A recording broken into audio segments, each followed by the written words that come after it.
Hi, I'm Emily Wall, and I'm happy to present our paper, Left, Right, and Gender, Exploring Interaction Traces to Mitigate Human Biases. This work was done alongside collaborators at Georgia Tech, Arpit Narachania, Adam Kasha, Jamal Payton, and Alex Endert. In March 2019, the Senate in the state of Georgia passed a bill banning abortion in the state after 6 weeks, before most women know that they're pregnant. 2 months later in May, Governor Brian Kemp signed the bill into law, scheduled to take effect in January 2020. However, by July, a federal judge permanently blocked the bill, finding it in violation of the U.S. Constitution. But Georgia isn't the only state that has had such a bill. Since 2018, 11 U.S. states have proposed similar heartbeat bills. And in Georgia state politics, it's not uncommon for political committees to be formed by a single person. So suppose that it were up to you. Suppose you were tasked with choosing a committee of 10 politicians to review public opinion on the recent Georgia House Bill 481, which banned abortion in Georgia after 6 weeks. How would you decide? Do you try to choose an equal number of Democrats and Republicans on the committee? Do you try to create a committee of all women as the bill relates to women's health care? Do you create a committee stacked with politicians whose beliefs on the matter align with your own to support your favored outcome? Or do you try to create a committee that is proportionally representative of the Georgia General Assembly? This isn't an easy decision, but fortunately visualization can help. Now, we're not experts in political science, but we used this important context to study a visualization technique, and we observed all of these trends, among others, across a series of in-lab and crowdsourced experiments in the domains of politics and movies. But for this presentation, we will focus only on the political task. We sought to explore how to design visualization systems that increase user awareness of biased analysis processes. Our design involved interaction traces, which show a user's own previous interactions with the data in the visualization to increase their awareness of potential biases that might influence their future analyses. We measured how these interaction traces impacted user behavior, decisions, and awareness of unconscious biases. In this case, each dot in the scatterplot represents a politician. When you hover on a point in the scatterplot, details about that politician are shown down below. To select a politician for their committee, users can click on the corresponding point in the scatterplot or on the button in the top right of the detail view. And the user can see the list of politicians that they've chosen on the right. On the left-hand side, there are filters, so users can adjust if they only want to look at a particular subset of the data. In addition to the control interface, we designed and implemented an intervention that visualizes real-time interaction traces. We showed real-time interaction traces in the interface in a couple of ways.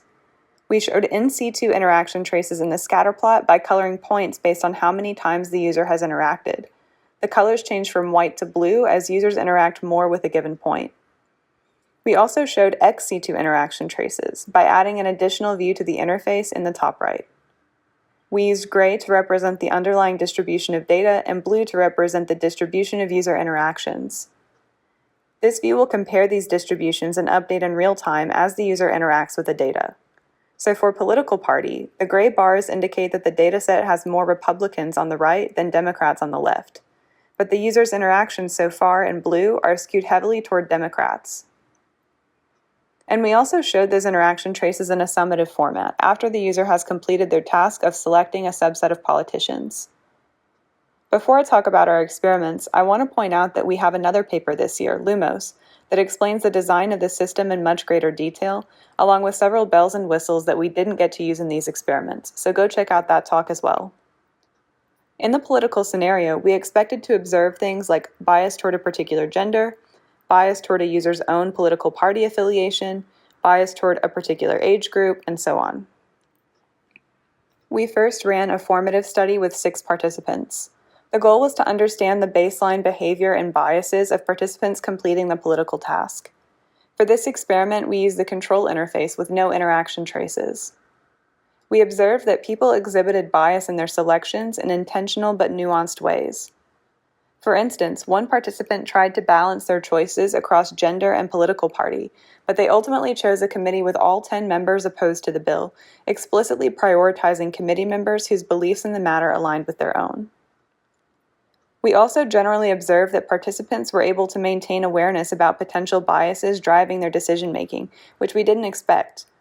We believe this may be the result of the relatively small political data set that we used in this study, with only 5 attributes. So in subsequent studies, we increased data dimensionality to elicit potential unconscious biases. We next ran a second formative study, this time with 24 participants. The goal in this study was to get a sense of how the intervention, interaction traces, would affect user behavior and decisions. We tested this with both the control interface and the version with real-time interaction traces. We found that intervention participants, those who saw the real-time interaction traces, tended to interact with politicians whose ages were more proportional to the dataset than control participants. So if the green curve shows the rough distribution of politicians' ages, the red intervention participants had a distribution that looked pretty similar, but control participants with the gray line had a more shifted distribution. But why is this significant? Participants saw their interaction traces compared to the underlying distribution of the dataset, which may have nudged them toward matching the distribution in the data. In a similar vein, participants in the intervention condition also tended to choose committees of politicians that were more proportional to the gender composition of the dataset. We can map out the proportion of male committee members that participants chose. Because this study took place in two phases, we're mapping their choices in the first phase along the x-axis, and after the participant had a chance to revise their choices on the y-axis. And the scale for both of these goes from 0 to 1, where 0 means the committee was all women, and a ratio of 1 means that the committee was all men. First, the control participants. We see that participants tended to choose pretty equal numbers of men and women, mostly in the 40 to 60% range in both phases. The average was 0.49. Remember that in the intervention condition, the interaction traces may have nudged participants to match the underlying distributions of the data. So in the case of gender, our dataset had around 80% men and 20% women, which is based on the composition of the U.S. House of Representatives. And that had an impact on the way that people chose their committee. Intervention participants tended to have a much higher ratio of males in their committee, trending much closer to the underlying proportion in the dataset of 80% men and 20% women. The average ratio was 0.68 for intervention participants, which we found to be significant. But wait, did we just make people more biased? I'll discuss more on this result later on. We ran another in-lab experiment, again with 24 participants.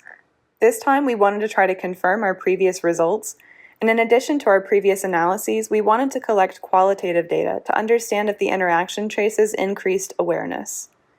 We again tested two versions of the interface, control versus real-time interaction traces. The previous findings that interaction traces led to more proportional interactions and decisions did not consistently replicate in this study. Different attributes appeared to have different effects. We discussed possible reasons why in the paper. We also observed that participants in the control condition made more statements about awareness than participants in the intervention condition when they saw a summary at the end of their task, presumably because intervention participants had already seen and reviewed their interactions throughout the task. Upon seeing interaction traces, participants noted things like surprise that they hadn't chosen a doctor in their committee, and then proceeded to revise the committee accordingly. Others became aware of ways that they had unintentionally created an imbalance in their committees. We ran one final experiment on Mechanical Turk where we recruited 50 participants. We had users perform an additional movies task to see if the results replicated across a new domain, and we conducted the experiment on Mechanical Turk to attempt to control for political and gender bias inherent to our on-campus recruiting strategy. Instead of just testing with and without real-time interaction traces, this time we tested all four versions of the interface in a 2x2 experiment, with real-time interaction traces present or absent, and summative interaction traces shown before or after participants had the opportunity to revise their choices. We found that with respect to differences in interactive behavior, our results were mixed but mostly positive. We will use 4 colors to represent the 4 different interface conditions. We find that control interface participants performed the fewest overall interactions in both Phase 1 and in Phase 2 while revising. This also appears to be the trend for some specific interaction types like hovers, but the trend is not as strong for other interaction types like clicks, changing encodings, or changing filters. When we used metrics to quantify biased behavior, we observed that control participants exhibited less bias towards some attributes like gender and party, while other attributes display less clear trends. We also see a slight trend that control participants interacted more proportionally across all of the politicians, meaning those in other conditions fixated on subsets of politicians. And we see that the participants who saw summative interaction traces before they revised their selections, in orange and in red, tended to make more revisions than the participants who revised before they saw the view. Unlike our previous formative in-lab experiment, we did not see any significant differences in the decisions that participants made between conditions. In fact, what we observed was that participants in all conditions chose distributions of committees that were dissimilar from the dataset.